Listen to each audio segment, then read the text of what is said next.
welcome back to our Sunday edition of Top 10 Lists. On today's list, we have the top 10 worst serial killers. Last week, we covered romantic movies. This week, it's serial killers. On this channel, we just cover it all. But before we get into all that, I want to know, what do you guys think is the best punishment for a serial killer? Let me know down below. Alright guys, get ready, because this is going to be a pretty intense list. So starting you guys off at the number 10 spot, we have Richard Trenton Chase. And this is a serial killer who has a weirdly specific trademark. Also known as the Vampire of Sacramento, Richard would eat the body parts of his victims and drink their blood. As a young man, Richard started off with killing animals and eating them raw. Soon after, he was confined to a mental asylum and was given antipsychotic drugs. He was later released and killed 6 people in just 1 month. And after these murders, he would have sex with the victims' bodies. Ugh. And then he would blend up their corpses along with the soft drink, and he would call it a milkshake. In 1979, he was finally caught by the police after he murdered an entire household.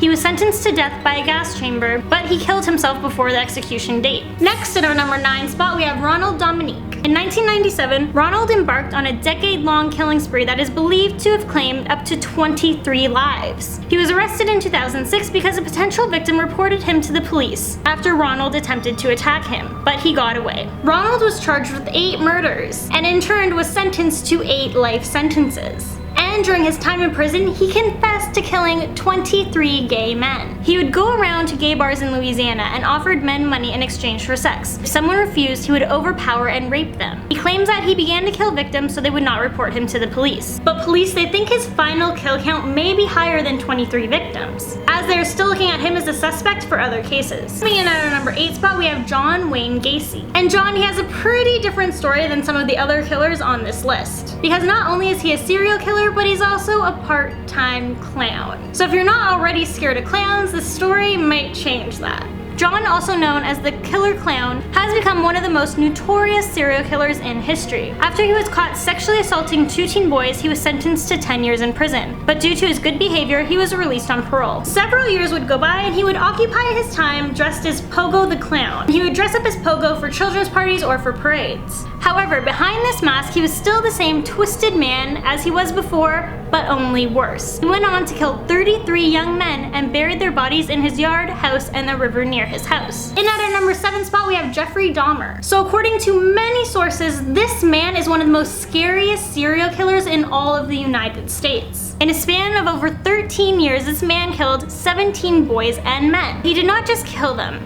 All of these murders included rape, necrophilia, dismemberment, and cannibalism. When police went to search his apartment, they found something pretty horrifying. Apparently, he was in the process of some pretty horrific sexual acts when he was captured, because police found out that he was drilling into the heads and skulls of his victims while they were still alive. Then once they were dead, he would either have sex with the corpse or eat pieces of them. He was finally arrested in 1994 to life. He was beaten to death by an inmate inside the jail. Next, we have a story about Mary Flora Bell. So while making this list, I wanted to mix it up a little and not just have male serial killers on it. So I looked up women, and while doing so, I found an 11-year-old. She's Mary Flora Bell, and she's coming in at our number 6 spot. So according to UK authorities, at the young age of 11, Mary was apprehended and said that she strangled a 4-year-old to death. When asked why she would do such a thing, she replied that she did it solely for the pleasure and excitement of killing. Later in 1968, she strangled a child and left him near an abandoned house. A few months later, a 3-year-old suffered the same fate.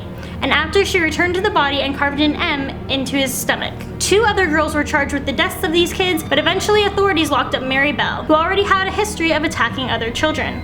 Years later, in 1980, at the age of 23, Mary Bell was released from prison under a new identity. 4 years later, had a daughter. She later won a court ruling to protect her anonymity and her daughters and possible grandchildren. So currently, right now, she would be around 60 years old, and she could be anywhere. She could currently be your elderly next door neighbor and you wouldn't even know it. So as if these last 5 serial killers weren't creepy enough, now we're getting into the really scary ones. With that being said, in our number 5 spot, we have Ted Bundy. Now, a lot of you may have already heard about this guy. Bundy was a serial killer and rapist and is one of the most widely known murderers of the 20th century. He would kidnap and overpower numerous young women in the 1970s. Usually he would approach his female victims in a public area, and then he would lure them to a secluded area where he would sexually assault and kill them. As far as we know, out of his victims, he decapitated 12 of them in his apartment, and he kept their severed heads as trophies. This man was captured twice and managed to escape from the police and the courthouses, and he would go on to commit 3 more killings. In 1989, he was finally captured for good and convicted of multiple murders, and he was executed by the electric chair. And at our number 4 spot, we have Elizabeth Báthory. Elizabeth was a Hungarian noble and has gone down in history as one of the most ruthless killers in all of Europe. Between 1585 and 1610, Elizabeth was believed to have tortured and killed nearly 650 girls, who were mostly teenage peasants. Can you even imagine that? 650 girls? This woman is terrifying. She did use her family influence to avoid execution after she was caught, but as punishment, she was forced to remain in her castle for the rest of her life, with a brick wall covering her door. So let's get this straight. This woman, she kills 650 girls, and her big punishment is that she has to be locked away in her family's lavish castle for the rest of her life? Yeah, that's fair. In our number 3 spot, we have Pedro Alonso Lopez, who is a Colombian serial killer, and he has the 2nd highest number of victims on this list, and one of the highest kill counts in the world when it comes to serial killers. This man is accused of raping and killing more than 300 girls across South America, and those who he preyed on the most were young and vulnerable girls in Peru. In order to capture his victims, he would lure them into secluded areas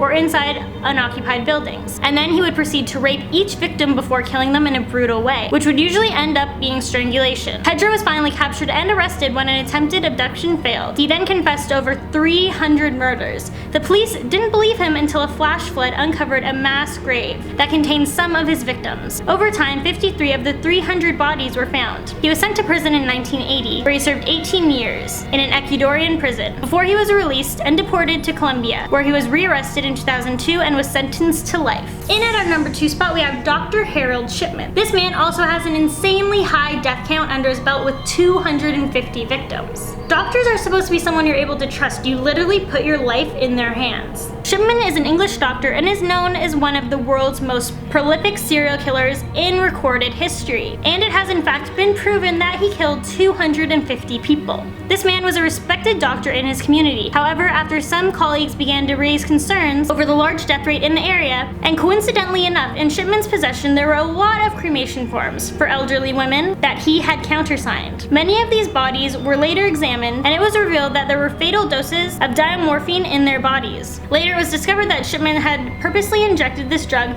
into a huge number of elderly patients, causing their death. So not only did he kill them, but he also forged their wills so that he could inherit large sums of their money.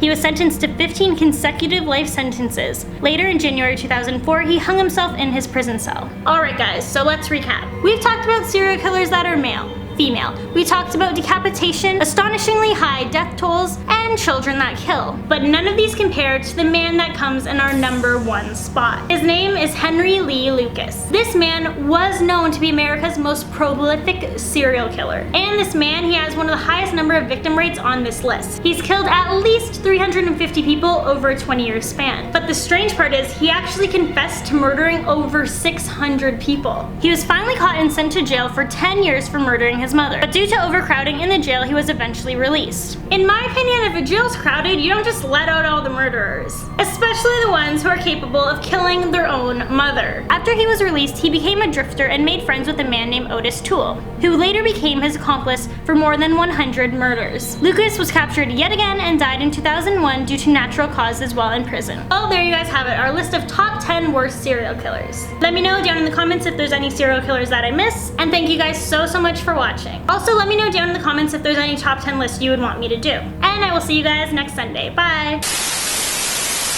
So make sure you guys like, subscribe for more top 10 lists. There's more videos right over here you can check out, and you guys can follow me on Instagram at Court McGinley, and I will see you guys next week. Bye!